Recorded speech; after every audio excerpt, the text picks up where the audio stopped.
Okay, folks, today is let me think about this for a minute. It's the 28th of December, 2024, and I'm going to make a little bit different kind of a video here today.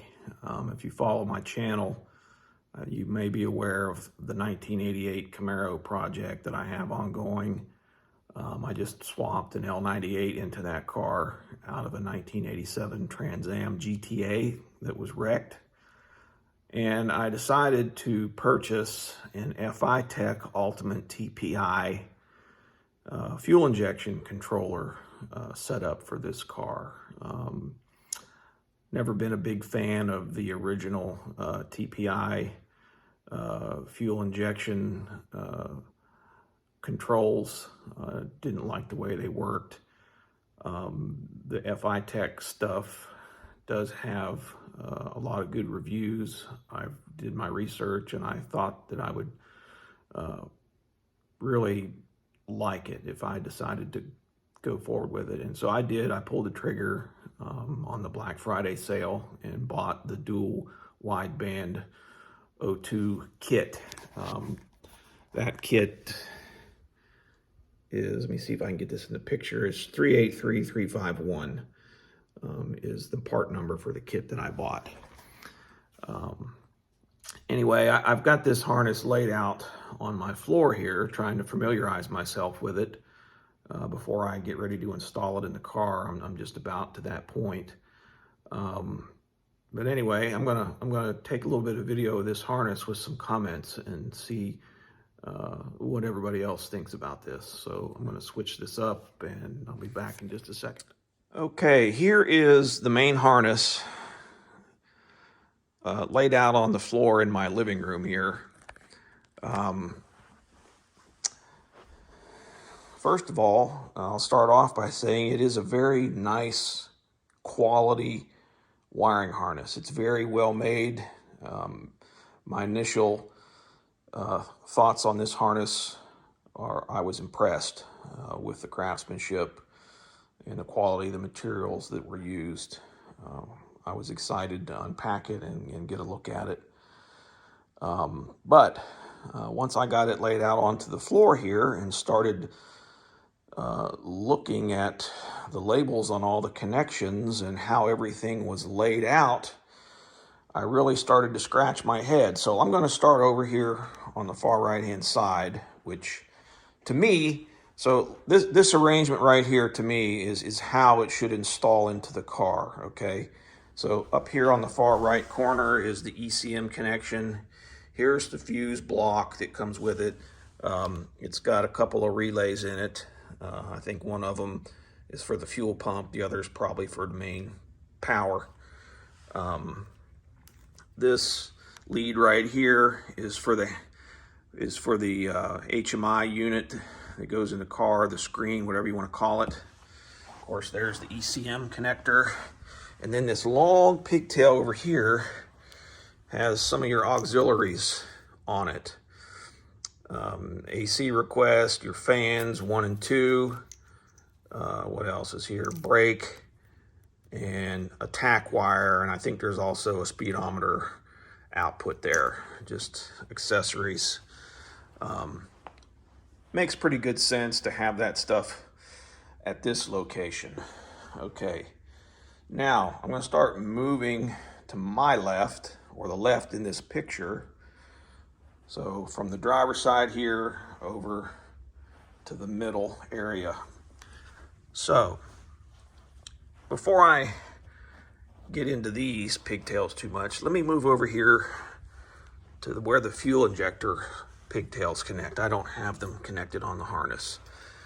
So here is a fuel injector pigtail connector, and here's another one. So there's two different pigtails with four injector connectors on it for each one of these. So here's where I'm confused. This one is labeled for the passenger side, but the way the rest of this harness is laid out, it would appear that it should be on the driver's side. And then one that's over here that appears that it would be on the passenger side is labeled driver's side. Now I'm going to go back over here. These connections over here are for the transmission control right here. This is for a 700R4, the torque converter lockup. This would be on the driver's side of the transmission. I think we all agree about that. So it is here, you know, which makes sense. And then there's a VSS connector right here, also on the driver's side of the transmission. And then here is a ground pigtail, which of course, it doesn't make much difference where that goes, but they put it there, doesn't matter. And then this connector is for a wideband O2 sensor.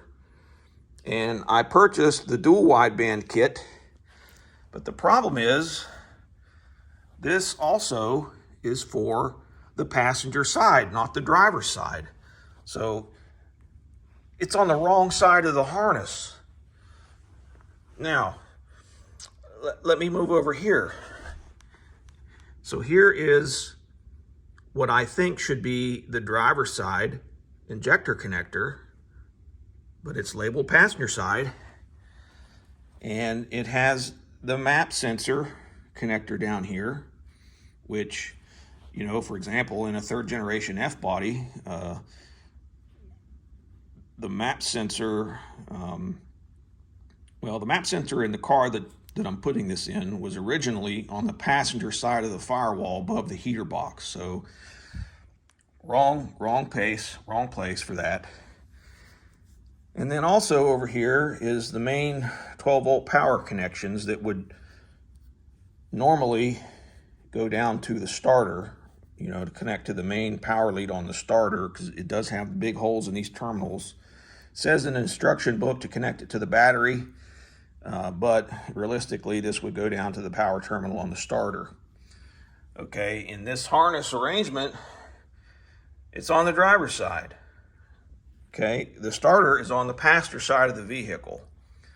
Now, I will say that this wiring, this pigtail is probably long enough to get down there to it, but it's originating from way over on the driver's side. It doesn't make sense for it to be there. It should originate over here somewhere on the passenger side and be a little bit shorter. Doesn't make sense. All right, now let's go over here and see what we got. So right here is your distributor connection. And it is, you know, it's okay. It's in between the two injector connections.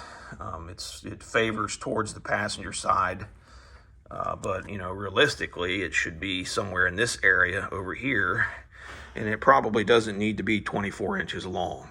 You know, I don't understand that.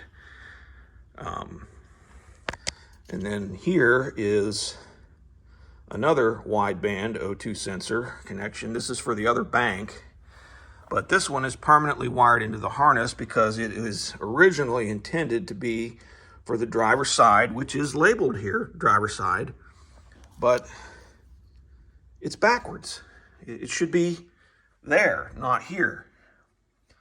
Okay, and then over on the far left-hand side of the harness, the way I have it laid out, is your coolant temperature sensor, your IAC, your TPS, and your inlet air temperature sensors, okay? Look how long that pigtail is. All of this stuff is generally located on the passenger side of the intake manifold on a TPI setup.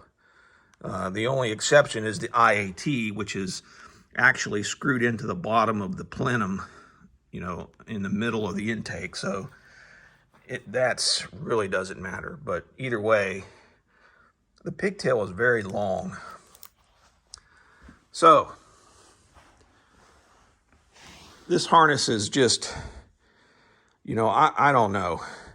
In order for it to work correctly according to the instructions, since this is a sequential port injection setup, I have to have the injector banks hooked up correctly as they are labeled, along with the wideband O2 sensors. Otherwise, it's not going to work right.